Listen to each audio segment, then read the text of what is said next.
June 25th, 2009, Los Angeles, California.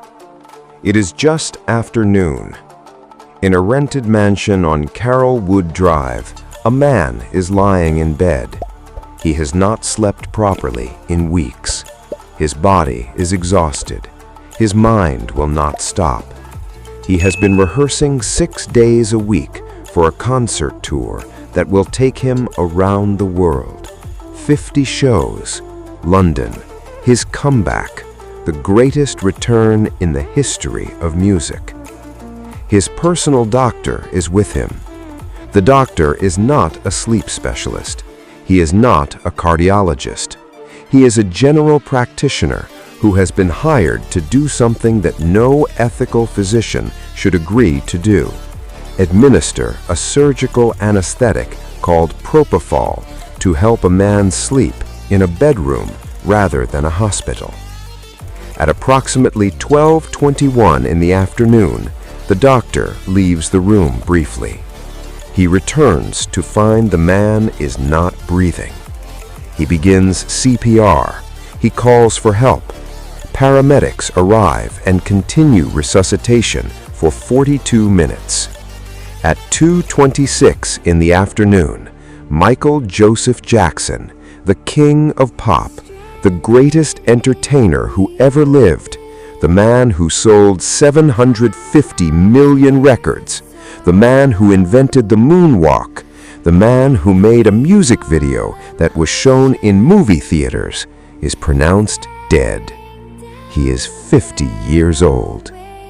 The This Is It World Tour never happens, and the world loses something it will never get back. This is his full story, from the beginning. August 29th, 1958, Gary, Indiana. Michael Joseph Jackson is born, the 7th of 9 children born to Joseph Walter Jackson and Catherine Esther Screws. They live on Jackson Street, a house with 2 bedrooms, 9 children sharing beds, sharing rooms, sharing everything, in a steel town 45 minutes south of Chicago, where the air smells of the mills and the future is not guaranteed to anyone. Joe Jackson worked at the steel mill. He had wanted to be a musician, played guitar in a band called the Falcons, and when that dream did not happen, he turned his attention to his children with a focus and a discipline that bordered on obsession. Catherine Jackson was a Jehovah's Witness, gentle and musical, who played clarinet and piano and sang to her children from the beginning. She gave them the love. Joe gave them the work ethic. Together, in ways that were not always balanced or gentle, they gave the world the most successful family act in the history of music. Michael showed something different from the very beginning. He was not merely talented.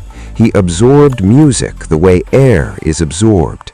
He watched his brothers perform, and at age 5, without training, without instruction, he simply began doing what they did and doing it better. He could hear a song once and replicate it. He could watch a dance move and reproduce it with a precision that made adults stop and look at each other. He had the instinct, the natural gift, the thing that cannot be taught. At age 5, Michael Jackson performed publicly for the first time, singing a song called "Climb Every Mountain" at his kindergarten graduation. The audience went silent in the way that rooms go silent when something genuinely extraordinary is happening. Joe Jackson noticed. He began holding rehearsals in the family living room every day, hours at a time.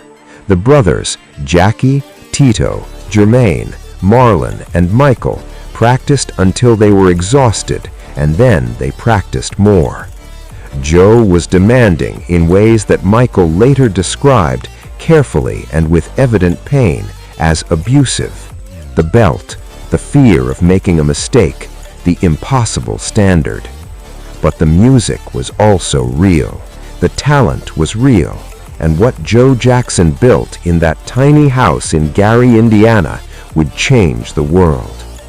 In 1966, the brothers performed at their school's talent show. They won. The audience erupted.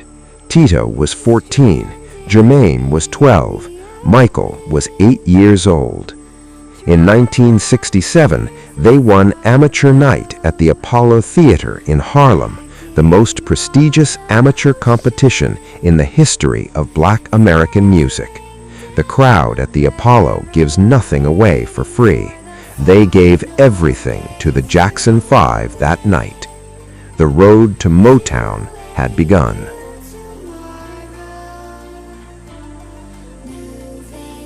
In 1969, the Jackson 5 signed with Motown Records. Diane Ross, one of the most famous women in America, was chosen by Motown to introduce them to the world. Whether she actually discovered them, as Motown's publicity claimed, is debated. What is not debated is what happened when America heard them for the first time. Their debut single, I Want You Back, was released in October 1969. It went to number 1. The follow-up, ABC, went to number 1. The Love You Save, number 1. I'll Be There, number 1. 4 consecutive number 1 singles from a debut. Michael Jackson was 11 years old. He became the most famous child in America, perhaps in the world. His face was on the covers of teen magazines from coast to coast. His name was spoken by every radio DJ in the country. He received more fan mail than any human being the Motown post room had ever processed. And he had no childhood. He said so himself, accepting the Grammy Legend Award in 1993 in words that were quiet and specific and heartbreaking. My childhood was taken from me, he said. There were no birthdays, no Christmas, but I wouldn't change it. The contradiction in those two sentences, the grief and the acceptance sitting side by side, is the contradiction at the heart of Michael Jackson's entire life. He was given something extraordinary. He was also robbed of something irreplaceable. Both things happened simultaneously. Neither cancels the other. He went from school to the recording studio, to the tour bus and back again. He watched other children from the window of the tour bus. He performed in nightclubs so late that the staff had to carry him out asleep when the shows were over. He grew up watching adult behavior, fights, drinking, women, in venues where no child should have been present. I grew up on stage, he later said. I grew up in nightclubs. I saw striptease girls. I saw fights. I saw people throwing up. And I saw all of this before I was 10 years old. The Jackson 5 left Motown in 1975, signing with Epic Records. They became the Jacksons. They continued to tour. They continued to record. The hits continued, though with less of the nuclear impact of those early Motown years. And Michael, now in his late teens, began to feel the shape of something, a creative vision that was larger than the group, a sound in his head that needed more space than the family band could give him. In 1978, he appeared in The Wiz, a reimagining of The Wizard of Oz with an all-black cast, opposite Diane Ross. His performance as the Scarecrow introduced him to a director and choreographer named Bob Fosse, and more importantly, to a producer named Quincy Jones. Quincy Jones would change everything.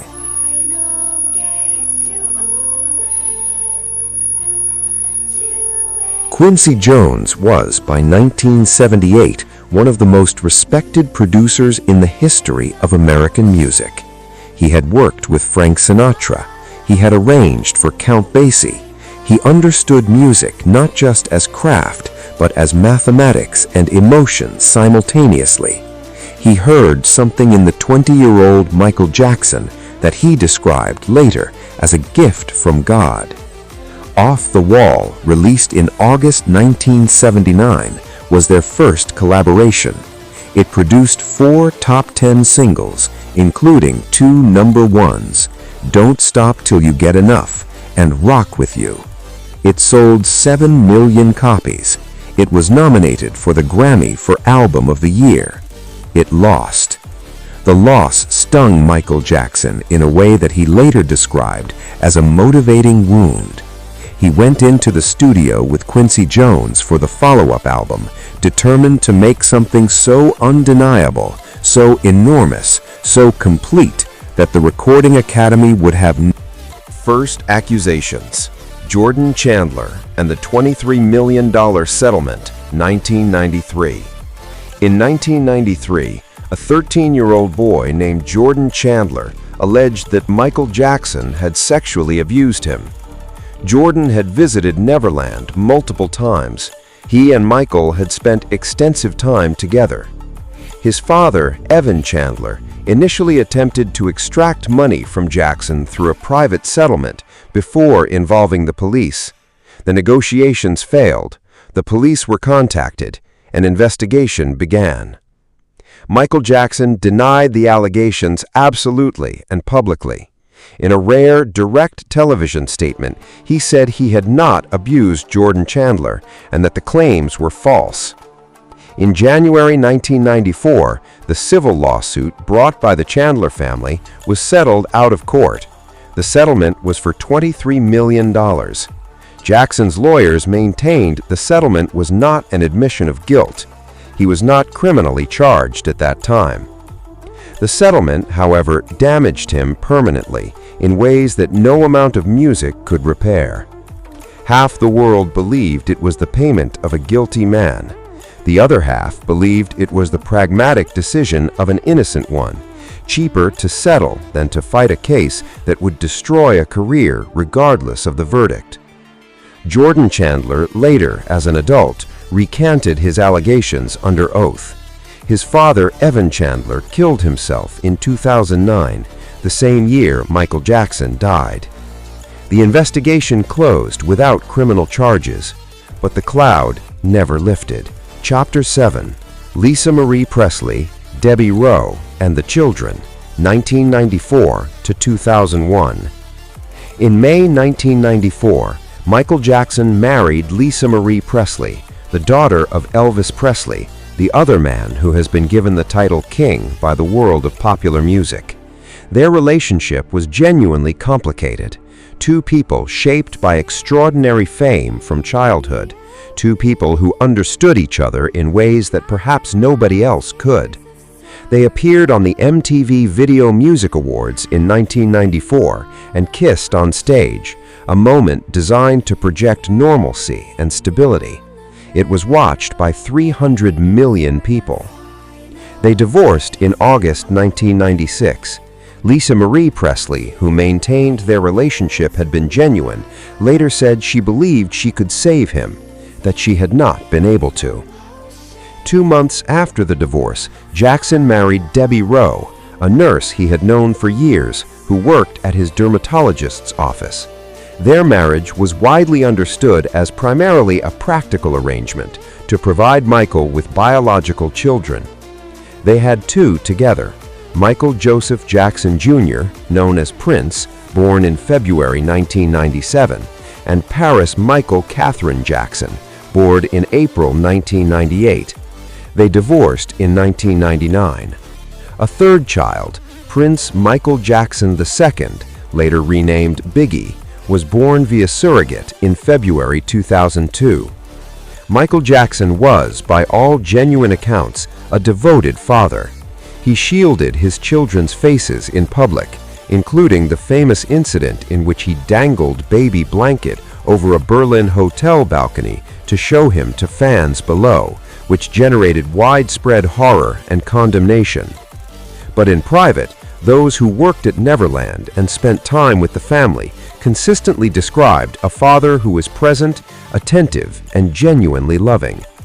Paris Jackson has spoken as an adult about her father with consistent love and evident grief. Prince has been equally protective of his father's memory. Both have spoken about a childhood that, despite its extraordinary circumstances, was defined by his presence. Chapter 8. The Bashir Documentary and the Second Accusations, 2003.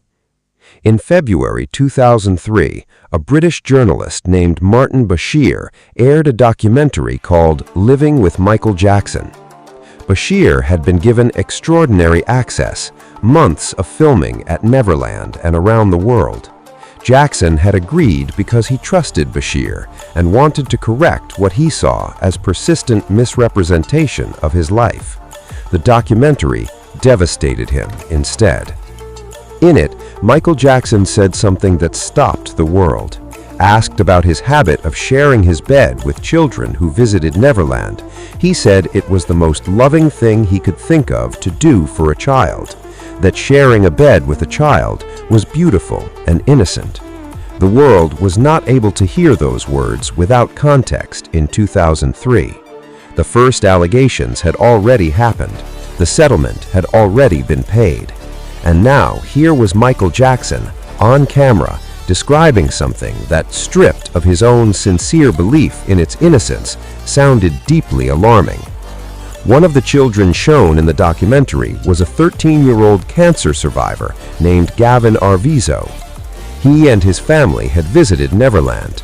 He and Michael had spent extensive time together. In November 2003, the Santa Barbara County Sheriff's Department raided Neverland. In December 2003, Michael Jackson was arrested on charges of child molestation involving Gavin Arvizo. He posted $3 million bail and walked out of the police station in handcuffs that became, within hours, one of the most published photographs in the world. Chapter 9. The Trial of the Century. Acquitted on all 14 counts, 2005. The trial of Michael Jackson began on February 28, 2005, in Santa Barbara County. Over the course of 4 months, dozens of witnesses testified. The prosecution presented evidence of inappropriate behavior. The defense presented evidence of the Arvizo family's complex history and motivations. The trial was not televised, unlike O.J. Simpson's in 1995, but was covered by every major media outlet in the world as if it were. Michael Jackson arrived at court in pajamas one day, having been hospitalized briefly, causing his bail to be nearly revoked by an outraged judge. The jury deliberated for 32 hours over 7 days. On June 13, 2005, Michael Jackson was found not guilty on all 14 counts. He stood in the courtroom and wept. Outside, thousands of supporters who had gathered erupted. Doves were released. People sang his songs. It was not a quiet acquittal. It was an eruption of relief from half the world that had believed him innocent throughout. The FBI subsequently released its files from a decade-long surveillance operation that had produced zero evidence of criminal behavior. But the acquittal did not restore what had been taken. His reputation had been dismantled publicly over 2 years of constant global media coverage. His name had been attached to the worst possible accusations a person can face. Even acquitted, even with the jury's verdict, there were millions of people who had decided he was guilty. He closed Neverland. He said it no longer felt home.